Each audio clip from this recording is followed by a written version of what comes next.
Hello everyone, welcome to AMH 2020, U.S. History Introductory Survey since 1877.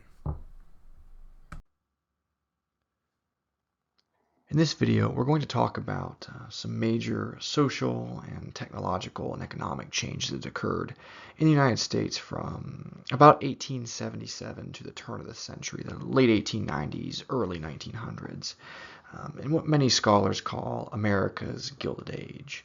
And the term Gilded Age actually comes from the very famous author Mark Twain, or Samuel Clemens was his real name.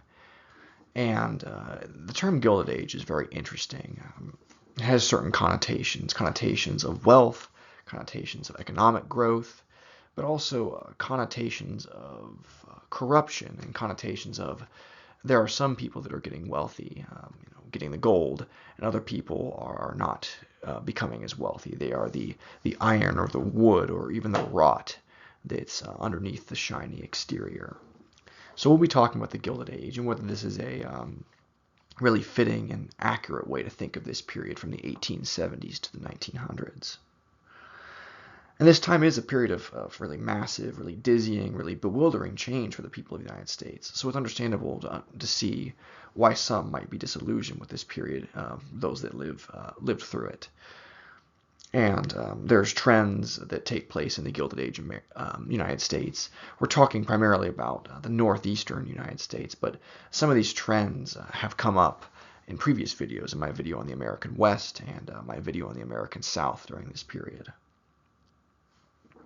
But as I said, we're going to be focusing primarily on the more urbanized and economically developed areas in the Northeast and in the Midwest. So we're going to talk about labor movements during this period, technological exchanges, why organized labor grows during this period. We'll talk about labor strikes. There were many strikes during this period, but I'm going to discuss a few standout examples that I think are emblematic of the period. And we'll talk about the response to these strikes, both the immediate response from business leaders and from the U.S. government, and then how everyday Americans were not directly involved in organized labor, how they responded as well. And the second portion of this video is going to be a discussion of some of the biggest and most significant business leaders. You might call them business magnates, titans of industry, or tycoons. You might even call them robber barons as well. I'll explain the etymology of the term robber baron later. And we're going to focus primarily on Andrew Carnegie and John D. Rockefeller. There are many other important business leaders that were active during this period, but I'm going to focus on Carnegie and Rockefeller because I think they really typified the values of these big business leaders. And also they really built their fortunes in the Gilded Age and shortly before and then throughout the period.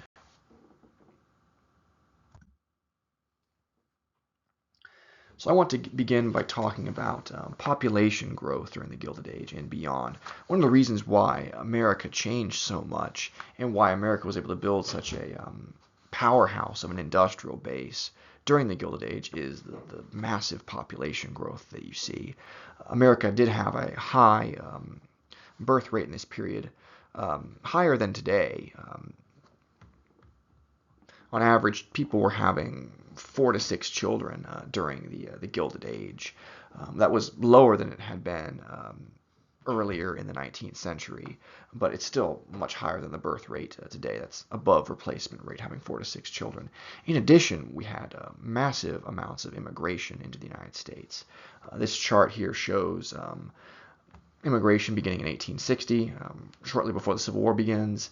In 1870, pretty big jump, about 22.5%. And then in 1880, the Gilded Age is fully in swing. There was a 30% increase in the population. And the population will continue to increase, but at a slightly slower rate in the 1890s and the 1900s, and then even slower rates in the 1910s and 1920s. But that's getting out of what is commonly thought of as being the Gilded Age. You'll also notice that the immigrant or foreign-born population in the United States increases significantly during the Gilded Age. You'll see that in 1870, this is the beginning of the Gilded Age, the foreign-born population is about 14.4%, and then it remains pretty high throughout the Gilded Age, going all the way into the 20th century. There are ebbs and flows, but you're looking at about a between 13 and almost 15% foreign-born population in the United States during this period. High levels of immigration, particularly to big cities. And you'll notice in some ways it's actually fairly comparable to what we see today, where we're between 13 and 15% foreign-born or immigrant population. And immigrants spread out through the country. Some did settle in rural areas and claim homestead benefits. Those were available to immigrants. As time goes on, though, more and more immigrants remain in the urban centers, and really the urban centers grow much more quickly in the Gilded Age than the rural areas. America does not become a fully urban majority population until 1920, but you'll notice that more and more people are living in urban centers. And in fact, in some of these cities, you see 300% growth. Chicago had a 300% growth during this period. And many cities in this period also become majority immigrant cities. During the Gilded Age, New York City, for example, was about 80% immigrant or 80% foreign-born. So you see that there is a sort of an urban proletariat, and then there is also a rural internal proletariat as well during the Gilded Age. Some background about the Gilded Age. The U.S. Civil War, I think, greatly facilitates the Gilded Age. Could America have industrialized without the U.S. Civil War, say if the Civil War had never happened? I do think so. Scholars will debate this. Economic historians, military historians, social historians all have different ideas. Economic historians, in my experience, tend to say that America still would have urbanized and industrialized even without the Civil War, whereas military historians and historians who are working more on social and political history, they'll argue that the Civil War was a sort of the secret sauce that helped make the Gilded Age possible. And I think both sides make pretty good arguments. They talk about the destruction of the South. They talk about the growth of Northern industrialization. I think what it is the Gilded Age to some degree gives or the Civil War gives the Gilded Age kind of its flavor. It makes industrialization happen the way it did. I think had the Civil War not happened, I think America still would have industrialized in the Gilded Age. But I think the Gilded Age would have been far less uneven. I think there probably would have been less inequality as well. I think the Civil War kind of increased inequality, particularly by damaging the Southern economy, but then facilitating increased growth of the Northern economy during the Civil War. So I think it really gives some of the inequalities of the Gilded Age. I think they were accelerated by the Civil War. So I'll give some examples of important developments that happened in the Civil War era that, again, are further industrializing America, especially in the North. During the Civil War, the U.S. Army, the Union Army, needs footwear, needs boots for its soldiers, or brogans as they were called. Before the Civil War, boots were, and shoes in general, were not made with right and left feet, unless you, especially, they would be made with right and left feet if you had your shoes custom made for you. But if they were made in a factory or in a mass market way, then they were going to be the same on the right and left foot, and basically they would become your right and left shoe as you wore them over time. So not very comfortable, but making standard right and left shoes, that was a Civil War industrial and military development. Other important developments that come in the Civil War era: soap. If you like using soap every day, you can in some ways think back to the Civil War.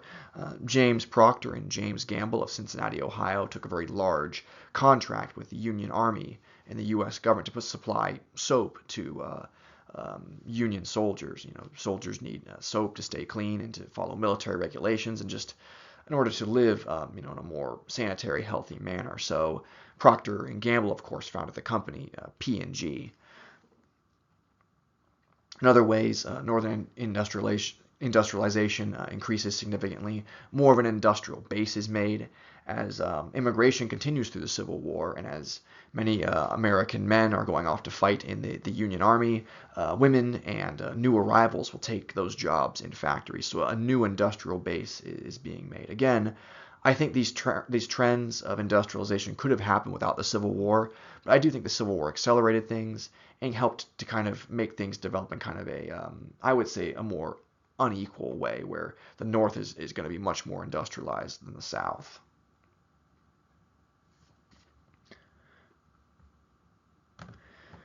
And of course, as you remember from a previous lecture, there is industrialization in the South, but the industrialization is at its densest in the Northeast and the Midwest.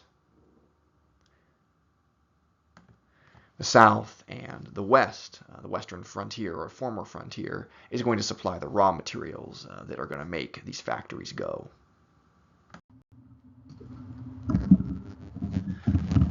This is the Ellis Island Immigration Station. The original version was opened in 1892, towards the end of the Gilded Age. The original immigration station burned down and was replaced with the one that you can see on the top right-hand corner of the slide. And in the language of the day, these places were called immigration stations. Some might call them perhaps detention centers today, where prospective immigrants hoping to enter the country, where they would go before to be processed and vetted, and then they would either be deported or they would be allowed to enter the United States of America. And over 100 million modern Americans can trace an ancestor to an immigrant who came through Ellis Island.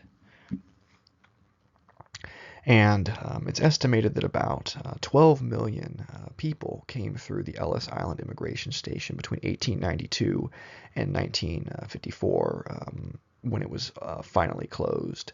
It could be up to 11.7 thousand, so nearly 12,000 people could come through in a day. Typically, though, on a typical day, they might see 5,000 people coming through in a day.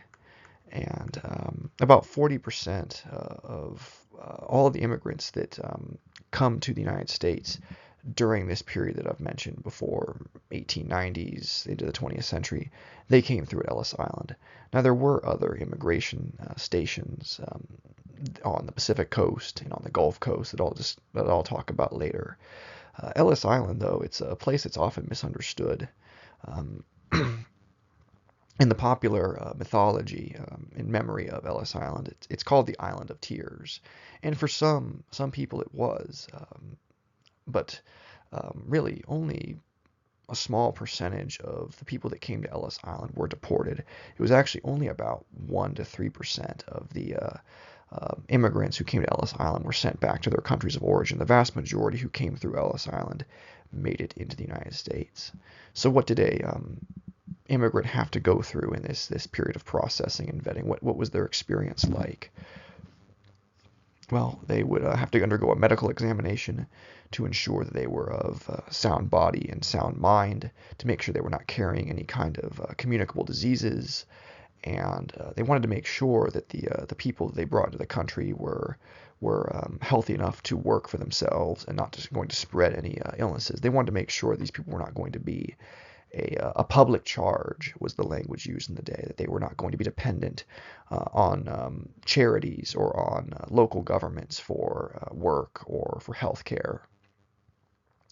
Also, families that arrive without a male breadwinner or a male guardian, they could be turned away as well, because the patriarchal belief that they would not be able to provide for themselves without a man. Other things that could have you turned away as well. If you underwent the medical exam and were believed to have been some kind of, to be careful what words I use on YouTube, but some kind of sexual deviancy, what might perhaps be called being LGBT today, you could be turned away as well for similar reasons. The belief was you could become a public charge and not be able to take care of yourself. There's data to show that as well.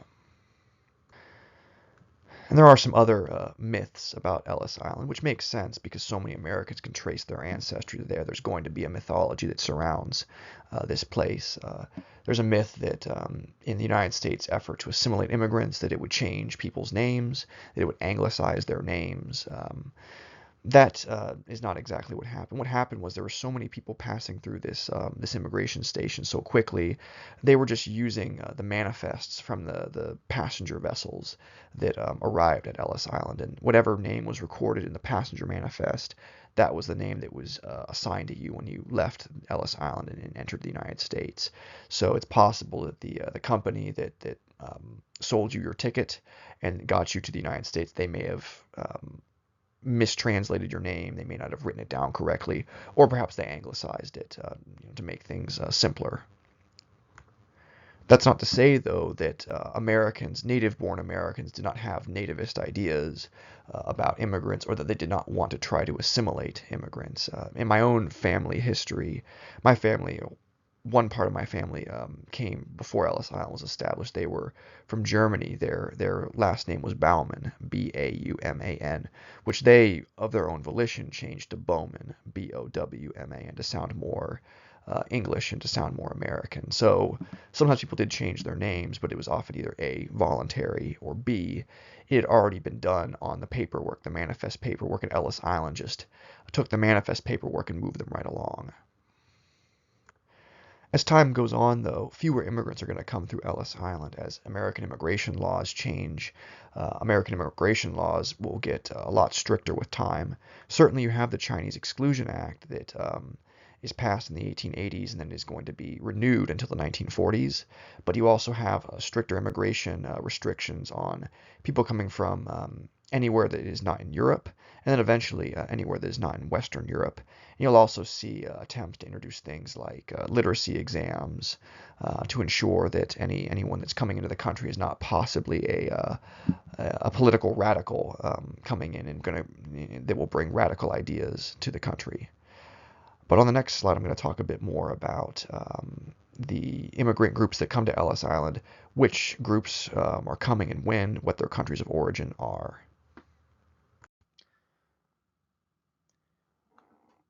Here are a couple more images of Ellis Island. This is the original Ellis Island immigration station before it was burned to the ground and replaced with the one I showed on the previous slide. Um, this is some data about the ethnic background, the country of origin, where the immigrants are coming from. And what you'll notice at Ellis Island, and this is actually representative of immigration as a whole in the Gilded Age, is that as time goes on, fewer immigrants are coming from Ireland and Britain and Germany, and more are coming from Southern and Eastern Europe. There are also some Scandinavian immigrants who are coming in the late 1800s. Their numbers will decrease with time as well. Scandinavian immigrants came in the 1880s and 1890s. They were fleeing a really awful famine in their countries of origin in Scandinavia, and many of them settled in the American Midwest. Places like Minnesota, Wisconsin, the Dakotas, a lot of Scandinavian people went to those rural areas. But many more immigrants also settled in urban areas. And what you'll notice is that 1890s, 1900s, 1910s, there's a lot more Southern and Eastern Europeans who are coming to the country. The Southern and Eastern Europeans have a somewhat different culture than the Northern Europeans. They're less likely to be Protestant Christians and more likely to be Roman Catholic if they're coming from a place like Italy or Poland. They're also more likely to be Orthodox Christian if they're coming from a place like Russia. And also there's going to be more Jewish immigrants as well. Jewish immigrants were fleeing various persecution and pogroms in places like Russia, and hoping to perhaps reunite with families who have already come to America. Also, these Southern Eastern European immigrants, their demographics are different in other ways as well. These countries have a different legal tradition than particularly the people who are coming from the British Isles. They're not going to be coming from the common law tradition. They're less likely to speak languages like English the way an Irish or British immigrant would. I've also found, too, that the immigrants coming from Southern and Eastern Europe were more likely to be coming from what you might call agrarian peasant cultures. And I don't use the term peasant in a derogatory way here, but the feudal systems lasted for a lot longer in Southern and Eastern Europe than they did in Northern Europe. So while many Irish immigrants were agrarian and many German immigrants were agrarian, there were also a lot of skilled workers coming from Germany and coming from Ireland, a lot of Irish carpenters, a lot of German mechanics and industrial workers. These immigrants coming from places like Russia and from Italy, less likely to be skilled laborers and more likely to be peasant farmers, former peasant farmers that have been forced off of what were once feudal lands, and they're looking for a better life and better work opportunities. So this is going to lead to challenges with native-born Americans who previously had not liked the Irish or the Germans very much, but now they're much more against the Southern and Eastern Europeans who they don't really view as being white in the same way that they, people of Northern European or what you might call WASP, white Anglo-Saxon Protestant ancestry, are. One thing I'll also add too with German immigration, while it does decrease significantly as the 19th century goes on, you'll also see that there's a lot more Catholic Germans that come later, particularly because of the policies of the German Empire, particularly the policies of Otto von Bismarck, which were discriminatory towards Catholics. Other factors that were also motivating immigrants to come to America was the loss of the feudal system, loss of jobs. The wages in America were generally higher, especially for skilled workers. You could make significantly more money in America than you could make in Europe. Political persecution, I already mentioned, of Catholics, of Jews, political persecution as you're losing your land as a former peasant farmer, and military service and military conscription. Many immigrants were fleeing mandatory conscription in these European countries, which America did not have a draft during this period, during the Gilded Age. We had a very small army. In military history, the antebellum U.S. Army, that is the U.S. Army before the Civil War, had a very large amount of immigrants, a large proportion of immigrants in its ranks. In some periods, the majority of the regular professional soldiers, I don't mean militias and volunteers, they were immigrants. As time goes on, the U.S. Army, its immigrant percentage drops significantly. One, this is because U.S. Army officers were becoming less interested in bringing immigrants into the Army for a variety of reasons, and then also the new immigrants that were coming in were less interested in military service than previous immigrants. This is the Angel Island Immigration Station. It's in San Francisco. Ellis Island, of course, is in New York on the East Coast.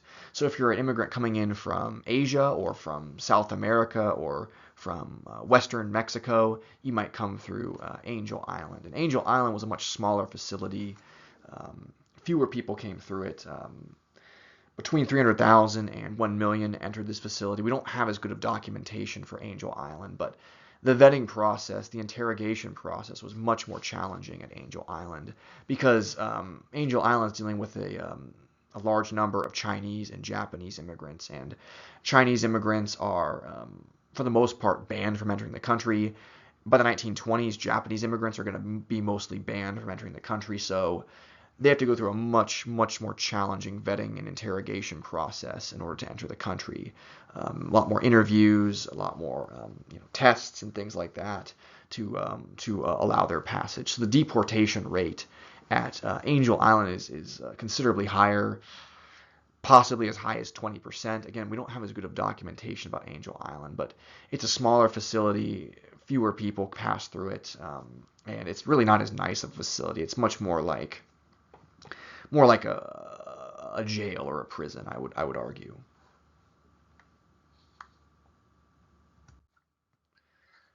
This is the Galveston Immigration Station, which a lot of people don't know about. It was opened in 1906, and it was still technically open as late as 1972, but the Galveston Immigration Station was very popular with a lot of Jewish immigrants, believe it or not. There were a lot of Jewish immigrants that wanted to go to Texas to have access to land, access to cities that were smaller and less crowded. A lot of the Jewish communities in New York City had just gotten to be very crowded in the early 20th century. It's actually called the Galveston movement of Jewish people through Galveston, Texas. The thing was, by 1906, Galveston was on the decline. Galveston had been really horrifically damaged by the 1900 hurricane, and perhaps had Galveston not been so devastated by the 1900 hurricane, you might have seen a really large Jewish communities setting up in Texas, even in Galveston. So I like to mention the Galveston immigration station because it's often not talked about. So now we'll talk about rural America and its relationship with urban centers in the Gilded Age. Things are changing. America is becoming more of an urban industrial state. There is still an important agricultural economy in the United States. Agricultural products like wheat, corn, and beef are fueling the growth of urban centers and really are fueling immigration. Cheap, abundant food is means a lower cost of living, which makes America a desirable place for European immigrants. Those Scandinavian immigrants were facing famines in Scandinavia, and so they come to America because there's more food available. And in some ways, this increased abundance of food, it's enabled by new technologies, things like the Cyrus McCormick Reaper and the John Deere plow, which make farmers much more efficient. They can plow more fields, they can grow more crops. That's going to lead to cheaper commodity prices for things like wheat and corn. And this is an image of Cyrus McCormick.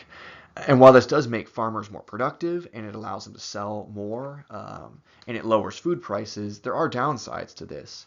It means that if you're a farm laborer, that is someone who works on farms, perhaps seasonally, and doesn't own a farm for yourself, you are out of a job because you're not needed now. Now the McCormick Reaper harvests the field. The John Deere plow can plow a lot more acreage a lot more quickly.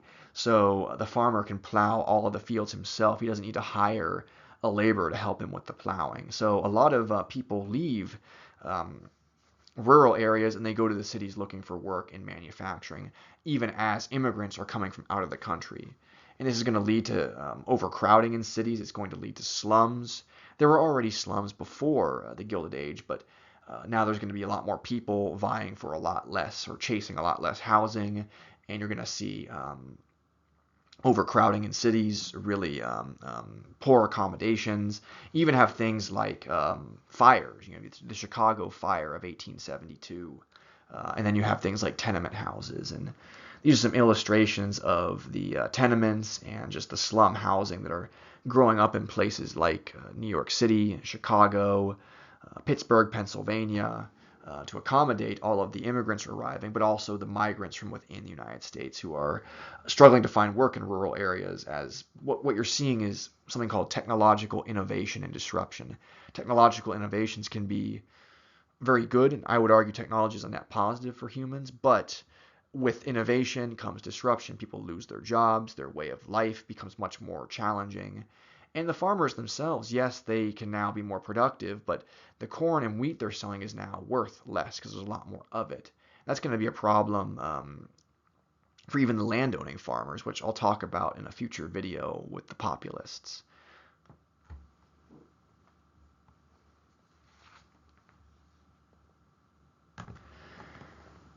And of course, after 1890, the best, most arable lands in the West have been claimed, as the U.S. Census Bureau found.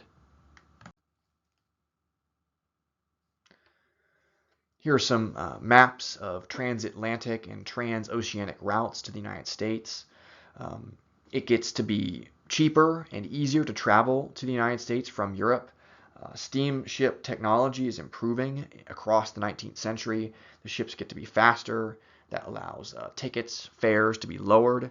It could still be very, very expensive. You could potentially be sending a year's salary or more, possibly even your life savings, just to get to America, and you may not necessarily even get in. At Ellis Island, you do have a very high chance of getting in, but it's definitely a gamble. It's definitely a risk. But also, people in Europe are hearing about the opportunities in America. They're able to read newspapers from around the world. Transatlantic cables are being constructed across the Atlantic to spread information between America and Europe. Telegraphs, eventually things like the telephone. You can find out about new job opportunities in places like the United States. You can find out about job openings in the U.S. You can see what wages are going to be offered, and this is going to, in the language of the period, It's going to allow time to conquer space. People are going to be able to move more quickly across space, and information can spread more quickly. So time begins to overcome space.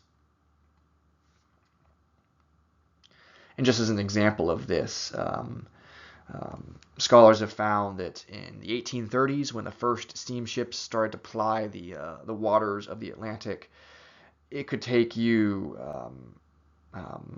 about 2 weeks to get across the Atlantic Ocean, 18 days to be exact. And eventually it's going to take you really 5 days by the end of the Gilded Age. And of course, time to get from the Mediterranean to the Atlantic is also going to drop significantly as well. So cheaper fares, a shorter, less grueling voyage, opportunities to hear about new jobs because of newspapers, because of the cables spreading information. You're going to see new opportunities are going to develop. This is actually a steam printer here. Steam printers use steam power to print newspapers. It makes newspapers much cheaper and much more accessible.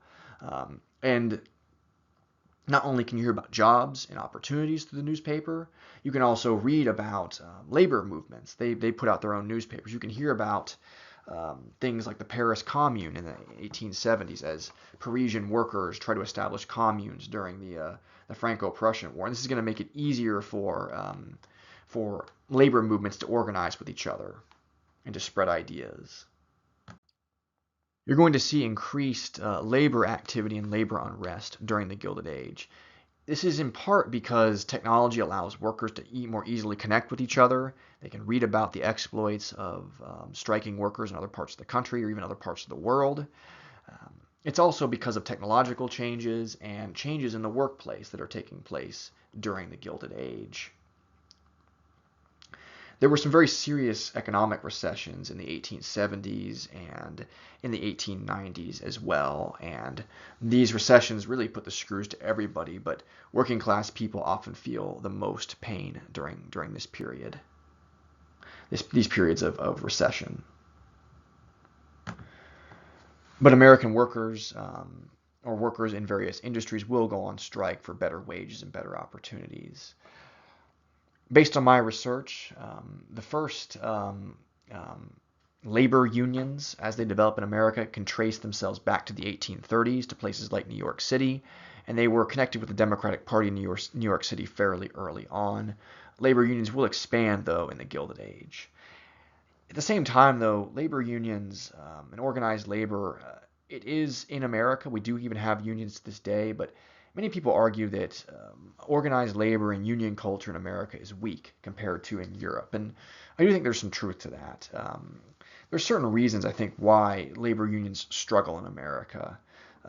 In the past, America was a society that was more divided by race than by class. Class is important in America, but race generally is a bigger and more divisive issue in America. Look at the post-Reconstruction South, for example, where poor and working class white Southerners would side with wealthy white Southerners against African Americans rather than uniting with African Americans, people that they had more class and economic interests in common. Other factors too is America remains a mostly rural nation into the 1920s. It's much harder to organize people across long distances, to organize agrarian people. There were attempts to organize agrarian people with the populists, which will be discussed in the future video, but it's much more difficult to organize people across space, particularly organizing farmers. Not impossible, but more difficult. And also there are, because America is less of a class system, we tend to view poverty or even being working class as a temporary position.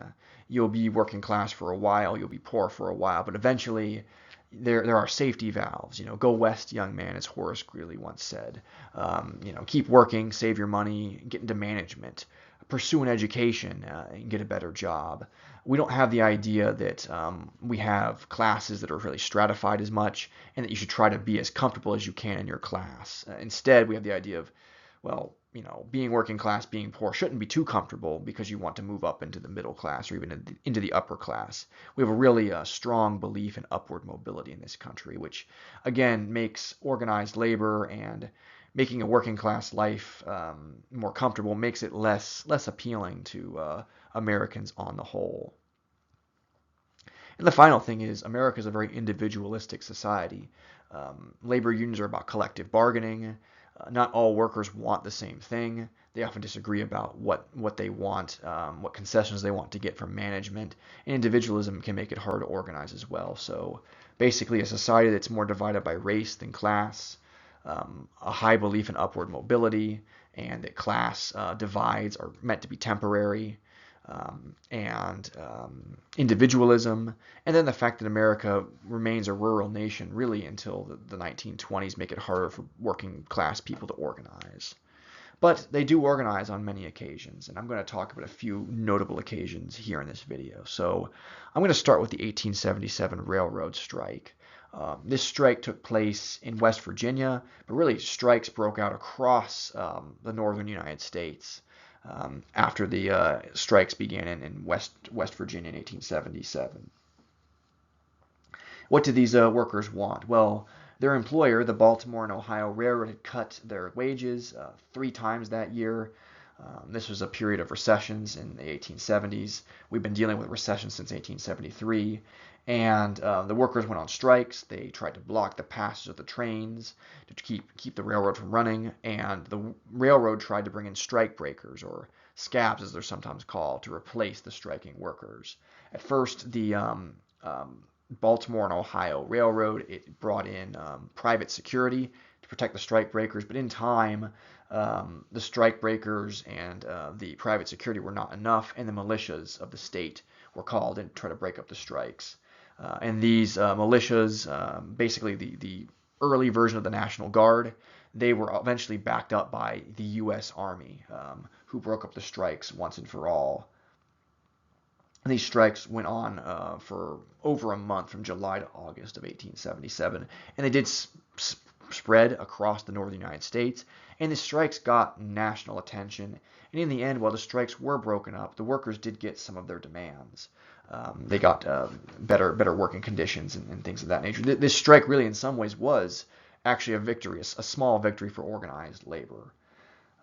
And the railroad companies, they looked oppressive, they looked corrupt and greedy for cutting employees' wages and then trying to replace them with strike-breaking scab workers. Here are some scenes from the 1877 railroad strike. Railroad property, including rolling stock, cars and trains, being destroyed. The military was called in, both on the state and federal level, and the U.S. military's crushing of this strike, it helps to inspire the 1878 Posse Comitatus Act, which I've talked about before.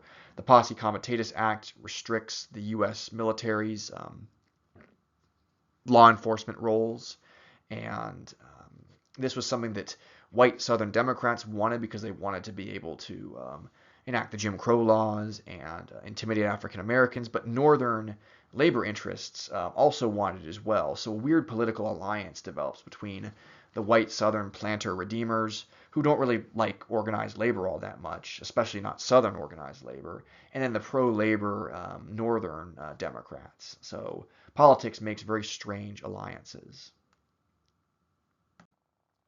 A few points about U.S. militias and their transition into becoming the National Guard. In the 1870s, we're in Gilded Age industrialization. There is labor unrest. Working class people are striking for better wages and working conditions. And the U.S. military had actually been used to suppress labor strikes as early as the 1830s. But the regular professional army, remember, throughout American history, or throughout the 19th century, is smaller, it's kept rather underfunded, so they're going to have to rely on state militias, which eventually become the U.S. National Guard. And in order to make this work, the National Guard Association is established in 1879. The National Guard is going to consist primarily of native-born middle-class men who are looking to serve in the military, on a part-time basis. They want it to be a part of their life, but they also want to have civilian careers. Working class men are generally less interested in joining these militias, these National Guard units, because, well, these National Guard units are tasked with breaking up protests and breaking up strikes. And in some cases, the Guard actually will sympathize with the striking workers rather than with the business interests. but they're going to be used about 700 times during this period from 1877 to the early 20th century. And because of this, they're going to get increased funding. They're going to receive increased training and increased standardization because militias in the early 1800s were very unstandard when it came to uniforms, when it came to weapons, when it came to training. But nowadays, National Guard, it has the same training as the full-time U.S. Army. So the National Guard really grows because of the labor unrest in the 1870s and 1880s and beyond. So what organizations are the striking laborers using? What kind of unions are they making? Well, there are many, but I'm going to talk about a few standout examples. And the first one I'll mention is the Knights of Labor, or KOL. It was founded by a guy named Uriah Smith in 1869, but Terence Powderly is their most famous leader. He's the person that gets mentioned the most in the scholarship. And their full name was the Noble and Holy Order of the Knights of Labor. Secret societies were very popular in the mid to late 1800s. They actually become less popular as the 1800s continue, but you had the Freemasons, you had groups like the Knights of Columbus, and you also have the KKK, which had elements of a secret society. So the Knights of Labor was a secret society for working people, and it was for both skilled and unskilled laborers, and a variety of trades would join the Knights of Labor. And as time went on, people of color and even women could join the KOL, and they had probably about 700,000 members at their peak in 1886. And they had even membership in the South. Generally, labor unions were much weaker in the South than they were in the North because the South was somewhat less industrial, and also the South was even more racially divided than the North was. So setting up labor unions in the South is going to be very difficult.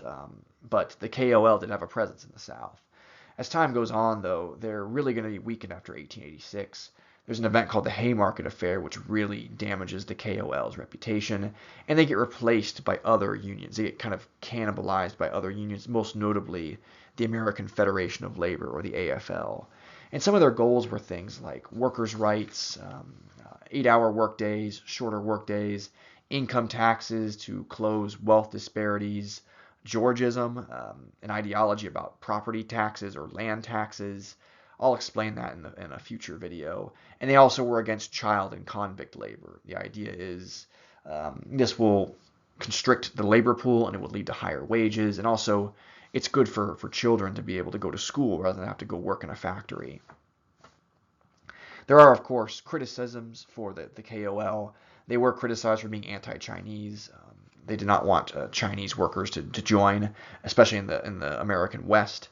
They were a secret society, which secret societies were popular in the 1800s, but they get less and less popular with time. They're seen as being untrustworthy, and then they're seen as being too big. If a labor union becomes too big and too broad, it can't address the local needs of its members as well.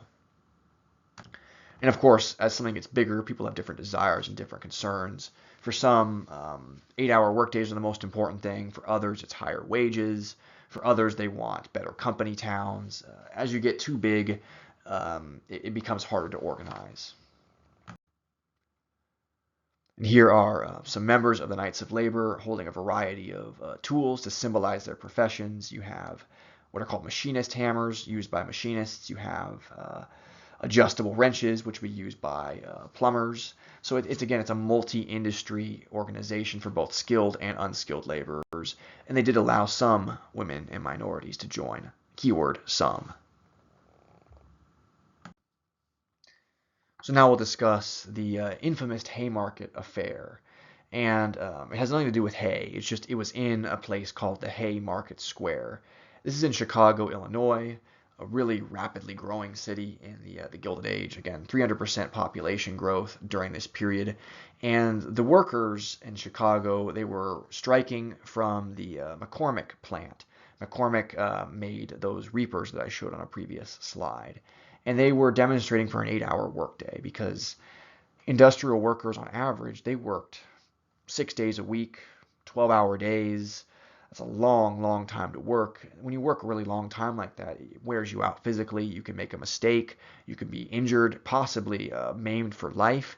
And then things like pensions, workman's compensation were not common at all in this period. You could be out of a job. Your family could have no one to provide for them. So a shorter workday is going to be healthier. It's going to be safer. You're less likely to make a mistake. And so it was something that workers wanted. In May of 1886, they tried to blockade the plant. McCormick tried to bring in strike breakers to keep the plant running. There were fights between the strike breakers and the strikers, and then the police got involved, and they were trying to remove the striking workers. A protester was killed by the police, and on May 4th, 1886, the strikers were protesting. They were having speeches, and the police were on the scene to break up the protest. The police advanced on to the strikers.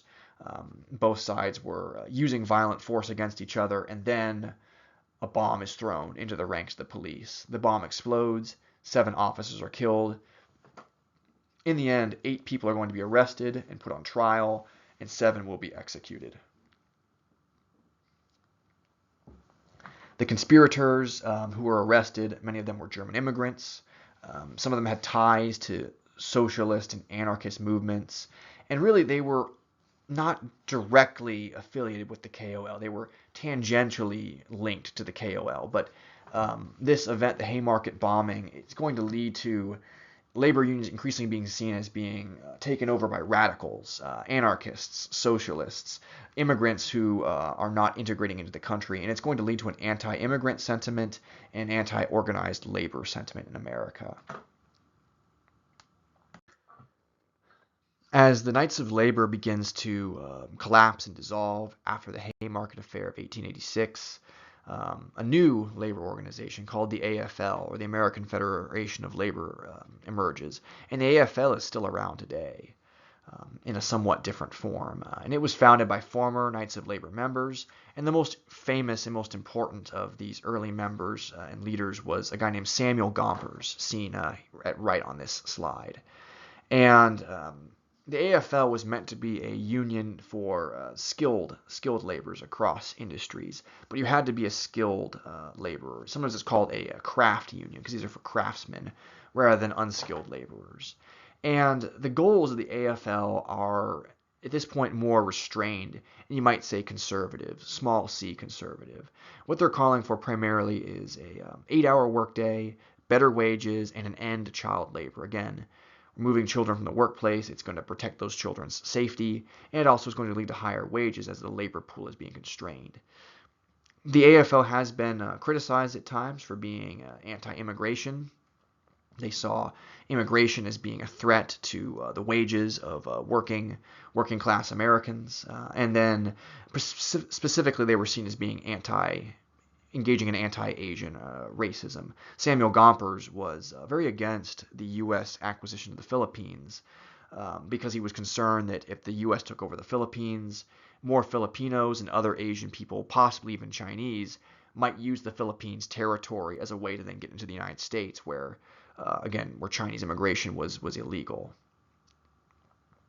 Sometimes they're also criticized as well because the AFL did support the U.S. war effort in World War I. More radical labor unions were against the U.S. entering World War I because they saw World War I as working class men from America fighting working class men from Germany, and working class people across the world ought to be rising up against the upper class.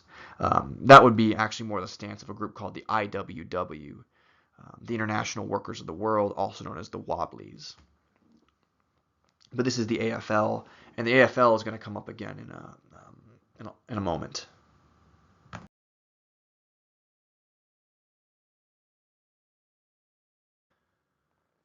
Here are some scenes from the Haymarket Square affair, the Haymarket Square bombing. This is a model of what the bomb would have looked like. These are the men that were arrested and put on trial, and eventually most of them were executed for the crime of this bombing. They couldn't prove that the men had thrown the bomb, but they tried to prove that they had made it.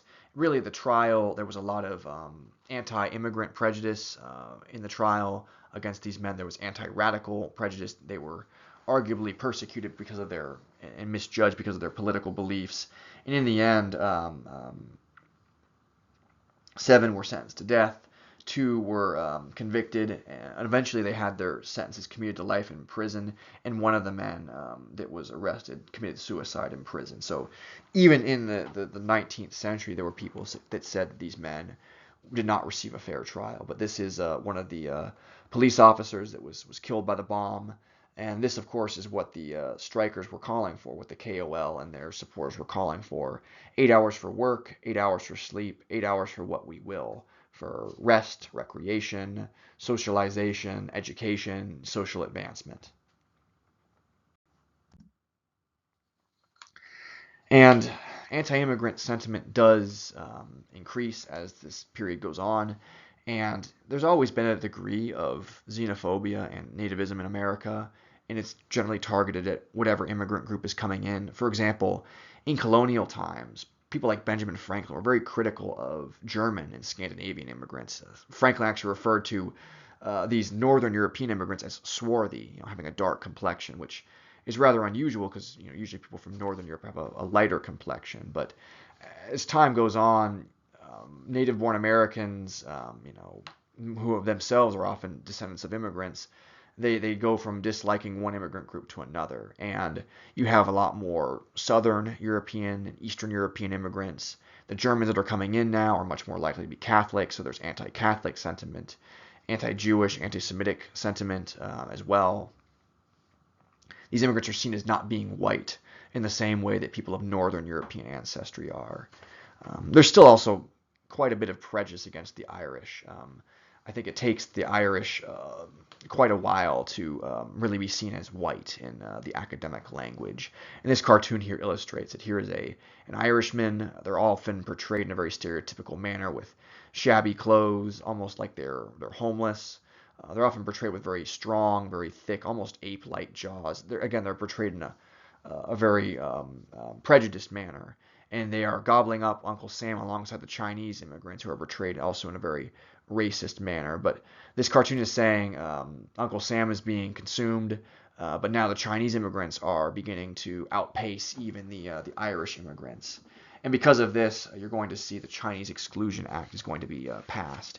And it's going to be renewed, and it's going to be in effect from the 1880s until the 1940s, until World War II.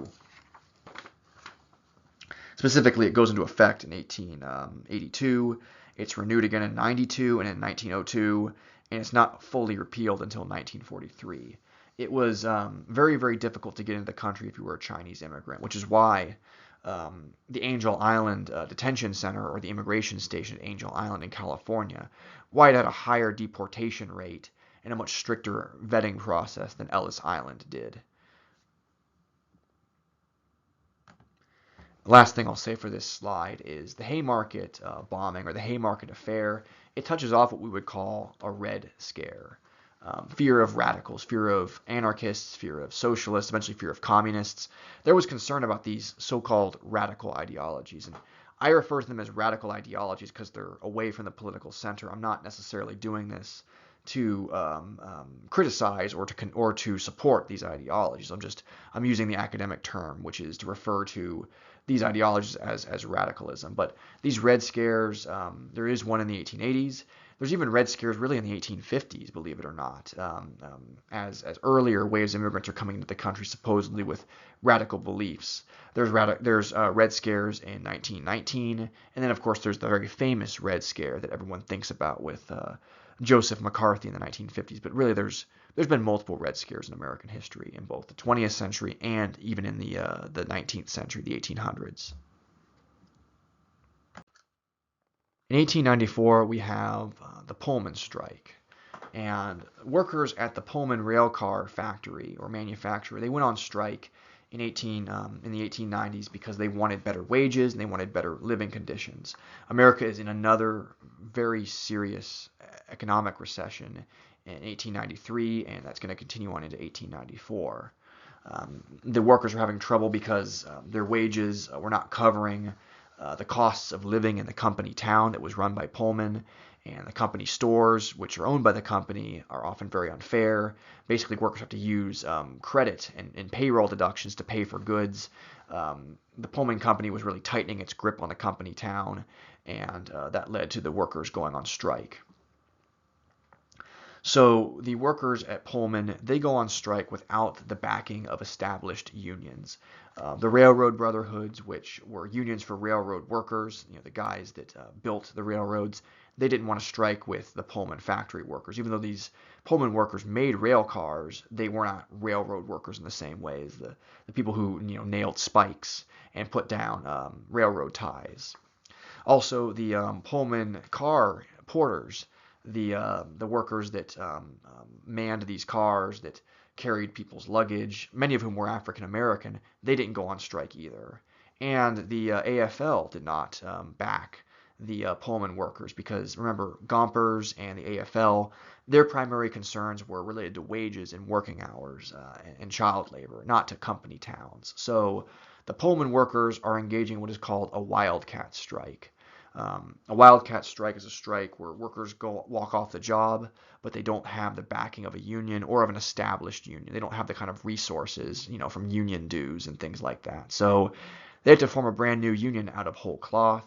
They make a group called the American Railway Union, or ARU.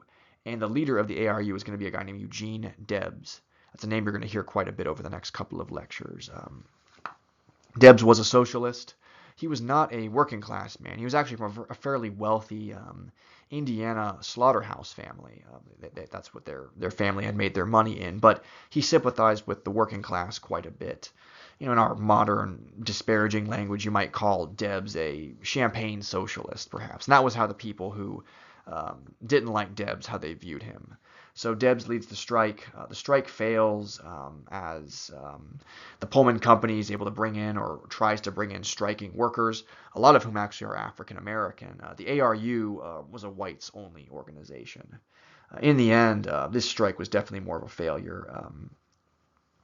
30 strikers were killed. The strike was suppressed by local National Guard, but also by the U.S. Army. It became a federal issue when the Pullman strikers attacked U.S. Postal Service rail cars. Moral of the story, I guess, don't mess with the Postal Service. Here are some scenes from the 1894 Pullman strike, rolling stock and railroad property being damaged, along with U.S. Postal Service, federal government property, which is why the strike was then suppressed very aggressively by both state and federal troops. Here are troops that worked to suppress the strike. And this is a cartoon that's meant to mock Eugene Debs. Debs here is on his, fake throne with his silly paper crown. He's not really meant to be taken seriously, and he's bringing anarchy and radicalism in his wake, and the people that are supporting him are a bunch of violent clowns, carrying blood. In the end, Debs actually was arrested, and he was put on trial, and eventually he was sentenced for breaking a court order. And the lawyers who defended Debs, or rather the lawyer who defended Debs, is actually a guy named Clarence Darrow, a very important liberal lawyer in American history. You'll hear about Clarence Darrow again in the 1920s. We've talked about labor strikes and working class people, technological change, immigration in the Gilded Age. Now we're going to talk about some of the really important business leaders from the Gilded Age. And we're going to start with Andrew Carnegie. And he, of course, is most famous for his involvement in the steel industry, but he was involved in a lot of other parts of the economy as well, as you're going to see.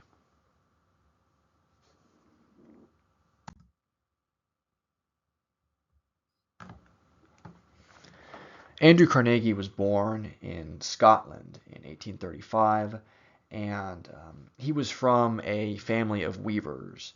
And they were displaced by new technologies that led to cloth being woven in factories rather than by skilled craftsmen. Because of that, Carnegie's family struggled financially, and eventually they're going to migrate to the United States in 1848, and they're going to settle in western Pennsylvania near Pittsburgh. As a young man, Andrew Carnegie took a job working in the railroad business where he was a telegraph operator. He was what you would call a smooth operator, which back then meant someone who could um, work the telegraph machine receiver very well and write down and send messages very quickly and efficiently with very few mistakes. Now, a smooth operator just means someone who is cool and doesn't make mistakes.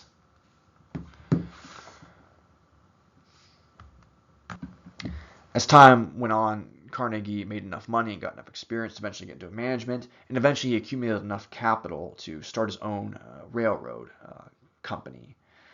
And Carnegie did not fight in the Civil War. He was a supporter of the Union, though, and he took contracts for the U.S. government and the Union Army, transporting supplies and things. So he did make a lot of money during the Civil War. Again, the Civil War in some ways accelerates and makes the Gilded Age take on its inequalities, because there are some people who get really, really wealthy off of these government contracts, including Andrew Carnegie.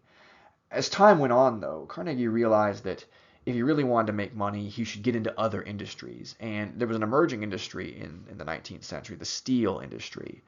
Humans have been making steel for thousands of years, but new technologies were emerging in this period that made steel much easier to make, and much easier to make at scale, and much stronger and much more profitable.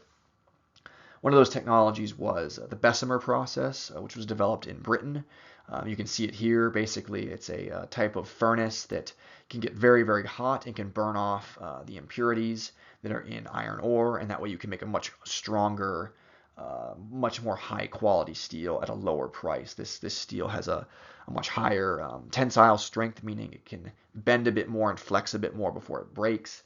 And so it's becoming a much more viable and profitable industry, having steel, thanks to things like the Bessemer process. And Andrew Carnegie was a big believer in using new technologies to make as much money as possible, to make the best steel possible, and to be as efficient as possible. So they used the Bessemer process early on. As time goes on, we switch over to the Martin-Siemens method, and this is what's called an open heart furnace. It's a much more open furnace that allows for more air. More air means a hotter flame, and again, it's more efficient. And this gives you the idea of how small a person is compared to this open hearth furnace. And Carnegie's his most important plants, they're going to use this open hearth method.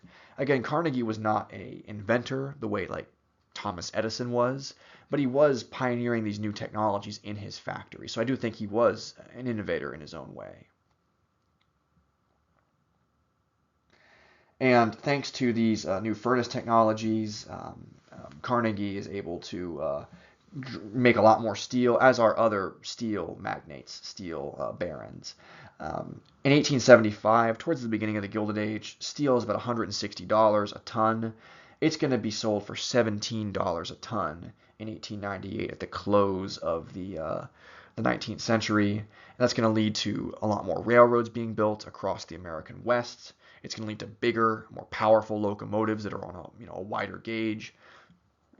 Bigger trains can pull more cars, moving more people and more goods, and it's going to make basically it's going to accelerate America's industrialization and really turn America into a urbanized industrial state. Additionally, cheaper steel allows for bigger, taller buildings. Without cheaper steel, like what Carnegie and his competitors were providing, you wouldn't have had skyscrapers and mass urbanization. And bigger, taller buildings mean that working class people can have a bit more space. Their apartments, their tenements can be bigger, and they can be a bit more spread out. So there are a lot of benefits to having this cheaper and better steel. And by the end of the 19th century as well, the United States will become the #1 producer of steel in the world. And steel will also become our most valuable export commodity. Andrew Carnegie, he gets started in the railroad business, and then he moves into the steel business. This is called vertical integration. When you buy a related industry or begin moving into a related industry, railroads need steel, so it's vertical integration. And what did Carnegie do with this steel as a railroad man? Well, he built things like bridges. This is the Eads Bridge that was built in over the Mississippi River in St. Louis. St. Louis was the gateway to the West. It was an important, rail hub, and having this big railroad bridge is going to increase the railroad traffic into the city. At the time, it was the longest steel bridge span in the world, and so there was questions of, is this thing going to hold up? Once trains get on it, is it going to collapse? And it was a bit of a risk on Carnegie's part. If the steel bridge had collapsed, not only would it make Carnegie look bad as a railroad man, it would make him look bad as a steel maker as well, because not only is he not building his railroads properly, his steel is not good quality either. But the bridge does survive, and it's actually still standing today. And in a nod to the ancient Romans, when the bridge was opened in 1874, he actually had an elephant walk across the bridge. The Romans did this to test the bridge's strength. Carnegie does it to kind of show how impressive his project was. There's also some other very important bridges built in this period, like the Brooklyn Suspension Bridge, better known as the Brooklyn Bridge in 1883. So if someone has a bridge in Brooklyn that they're trying to sell you, it's got to be after 1883. So cheaper steel, along with other technological and construction developments, makes skyscrapers possible in urban centers. And this allows cities to grow. It means more space and more apartments for working class people and more housing. So this is the Home Insurance Building in Chicago. It's finished in 1885. It's considered by architects and architectural historians to be the first skyscraper. It originally had 10 floors. It was demolished, though, in the 1930s to make room for taller buildings. And in order to really build tall buildings that are more than like 5 stories high, you need to have electric elevators. Elisha Otis had experimented with elevators all the way back in the 1850s, but the development of electric elevators allows for much taller buildings because you don't have to climb the stairs anymore. And actually, being an elevator operator was a pretty good and even somewhat skilled labor job in the 1800s and early 1900s, because the operator, you didn't just press a button that stopped on each floor. The operator had to line the floor up perfectly, the floor of the elevator and the floor of the building, to prevent injuries to the passengers and to prevent damage to the elevator. Of course, technological innovation disruption. Nowadays, we don't have elevator operators anymore.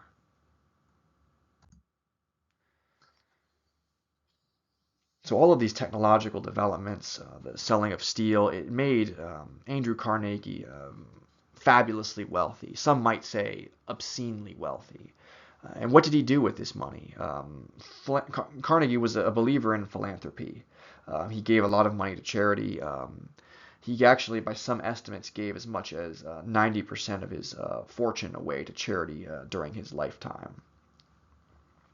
His company, Carnegie Steel, which made steel, was eventually actually sold in 1901. It was sold to J.P. Morgan, the financier, the banker. It was sold for $480 million, a massive payout for Carnegie. About $480 million in 1901 would be about $18 billion in today's money. And it's actually the first corporation, Carnegie Steel, or U.S. Steel as it came to be known under J.P. Morgan. It's the first corporation to be valued at over $1 billion. And the sale of Carnegie Steel was actually negotiated by Charles Schwab, the financier and negotiator. And U.S. Steel is still around today. It's been in the news lately over the last year or so because a Japanese company is interested in purchasing U.S. Steel. But here are some images of what Carnegie would do with the money he made from his businesses and the proceeds from selling them. Philanthropic efforts at institutions funded by Carnegie, like Carnegie Mellon University. Money dispersed to found schools and to found public libraries. Really, the first public libraries in America were set up with donations from Andrew Carnegie. And this cartoon is interesting because it shows Carnegie in a traditional Scottish garb, highlighting his immigrant ancestry. And some people supported Carnegie for his philanthropy. Others said that he could have done more with his money. He did give away up to 90% of his fortune. And Carnegie saw himself as a friend to the worker, and someone who supported the working class. He believed that he, as a rich person, had an obligation to the poor. Although at certain points, Carnegie was certainly not a friend to the poor, which I'll discuss soon. In his essay, The Gospel of Wealth, originally published in 1889 and reprinted many times, Andrew Carnegie argued that wealthy people like himself were good for society and that they had a mandate to help the poor, that they had sort of a obligation or a noblesse oblige towards the poor and working class. And this is in line with Carnegie's belief that he was a friend to the worker, although that is certainly a much more debatable point. And this is the very famous Performance Center, Carnegie Hall, which was finished in 1891 with donations from Carnegie. This is Carnegie Mellon University in Pittsburgh, Pennsylvania. Um, you can see the Scottish tartan cloth is sort of a nod to Andrew Carnegie's Scottish ancestry. And it was founded in partnership with another very wealthy industrialist family, the Mellons, who you'll hear the name Mellon again when we get to the 1920s.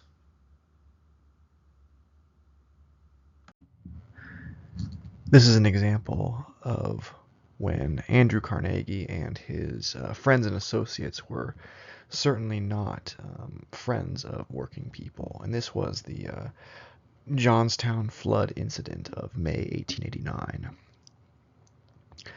Henry Clay Frick, a business associate of Andrew Carnegie, set up a country club, a hunting and fishing club called the South Fork Hunting and Fishing Club, using a old dam that had been created for canal use. Essentially, it was a lake for fishing and grounds for hunting. And the country club had not properly maintained the dam. They'd also made some modifications to the dam that arguably had made the dam less safe and less strong. And when an unusually strong and heavy rainstorm came to Pennsylvania in the spring of 1889, the dam broke and floodwaters from the storm rushed through the town of Johnstown, Pennsylvania, leveling the town, picking up railroad cars and dropping them, causing all kinds of destruction of homes, destruction of factories and workplaces, even some explosions as the floodwaters hit boilers and furnaces and things like that. And there were over 2,000 casualties in this event.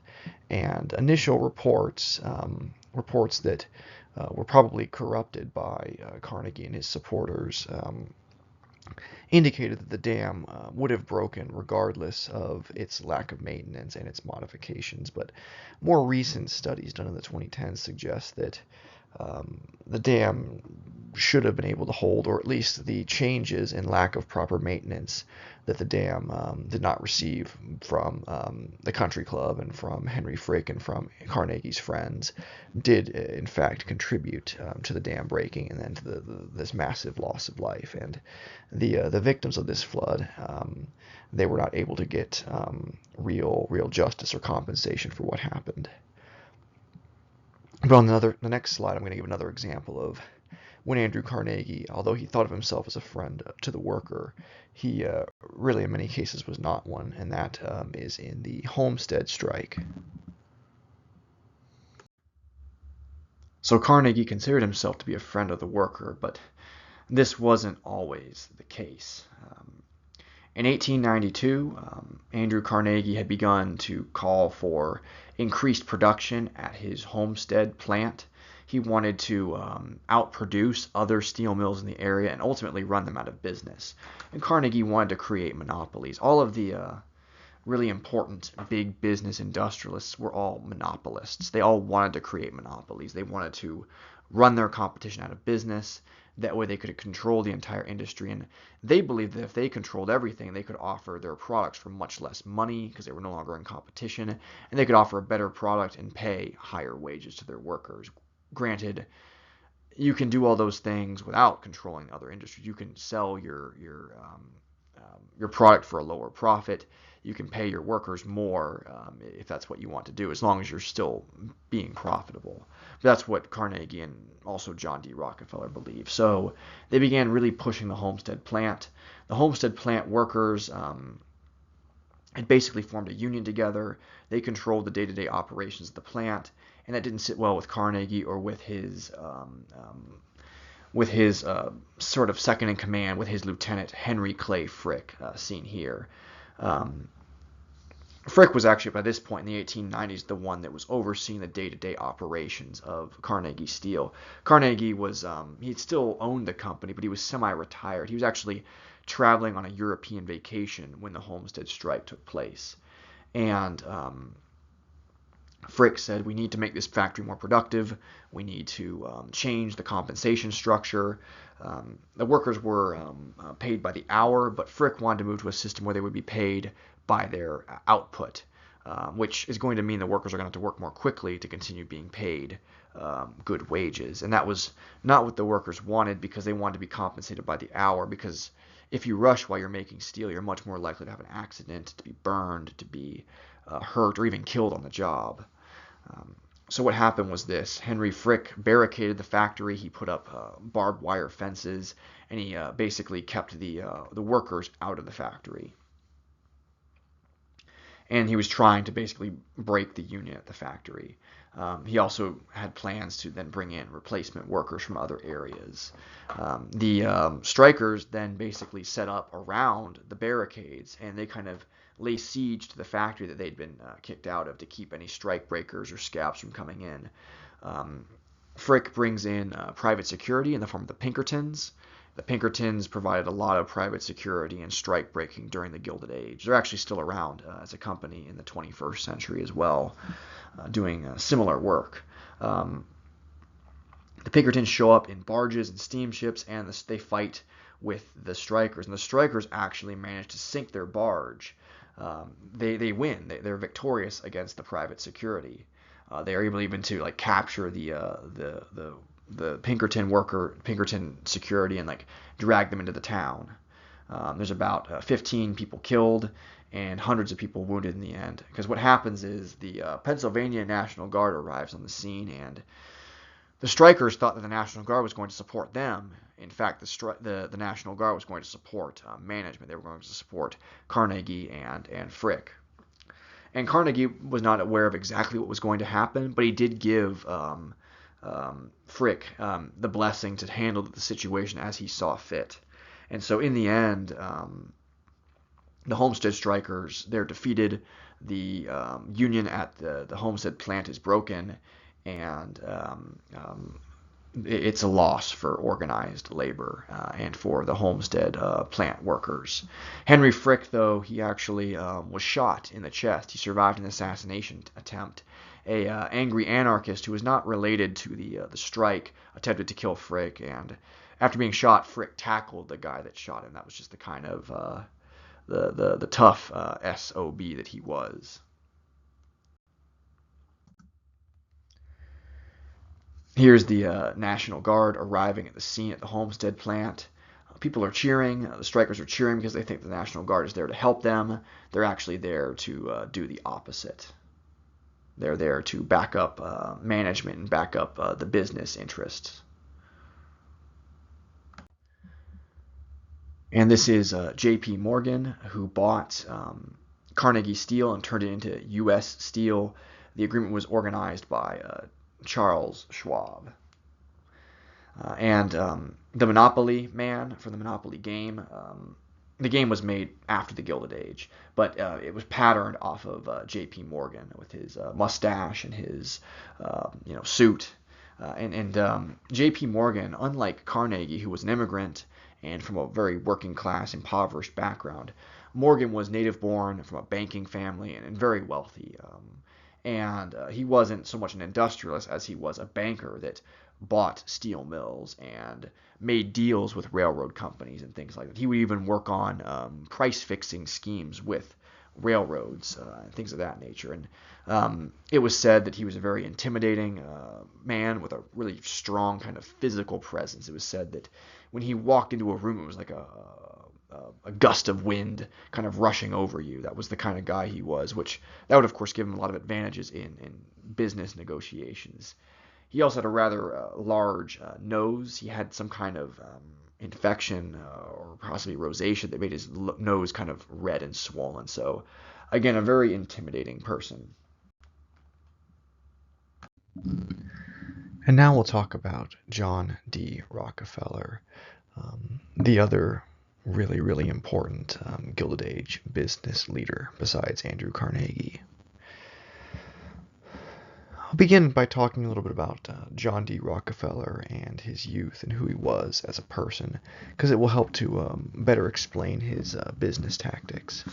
John D. Rockefeller was born in upstate New York in the town of Richfield in 1839, so he's a few years younger than Andrew Carnegie, and the two men are peers. He's just Rockefeller's a few years younger.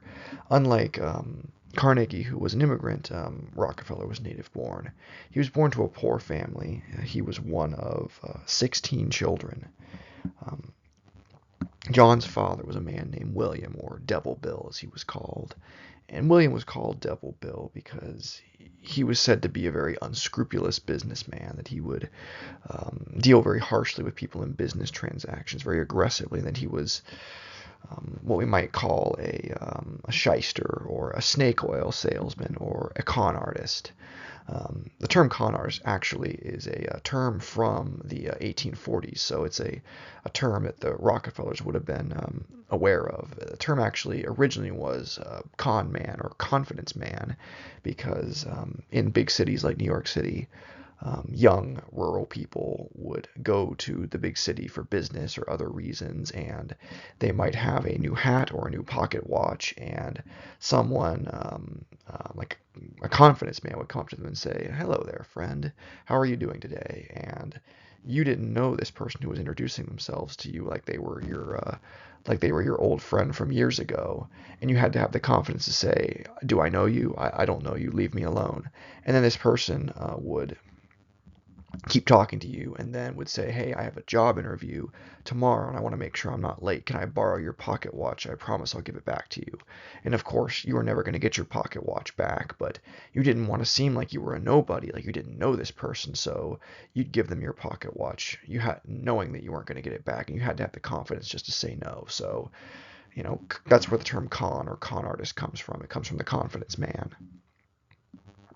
And that was the sort of thing that Devil Bill engaged in: unscrupulous business tactics, ripping people off, and it was even said that he cheated his own children. And when he was pressed about it, he would say, "Well, if I don't cheat them, they're not going to learn to not be cheated by the world," which is exactly what a abusive person, particularly what an abusive parent would say if they're ever confronted about their harsh treatment of their children. Anyway, what happened was Devil Bill was a man of very loose morals as well, and he eventually left the family and basically started a whole new life for himself in Canada. And that left young John to be the man of the house, so to speak. And eventually the Rockefeller family moved to Cleveland, Ohio. John's mother, Eliza, in some ways was the exact opposite of Devil Bill. She was very earnest, very hardworking, and very religious. And in a way, John was kind of a composite, an amalgam of both of his parents. He had the shrewdness and the aggression and the business sense of his father, Devil Bill, but he also had the work ethic and the religious convictions of his mother, Eliza, and it would go on to serve him very well. John D. Rockefeller, by many definitions, is America's first billionaire. He was even wealthier than Andrew Carnegie. So once they'd gotten to Cleveland, Ohio, John had to provide for a large family. He's one of 16 kids. He initially took a job at a produce brokerage company, selling produce and goods like that. Not growing things, but transporting them and then selling them. And John was very good at his job. He was a meticulous record keeper. He kept very good ledgers of all of the cash in and the cash out, and he kept ledgers like this his entire life.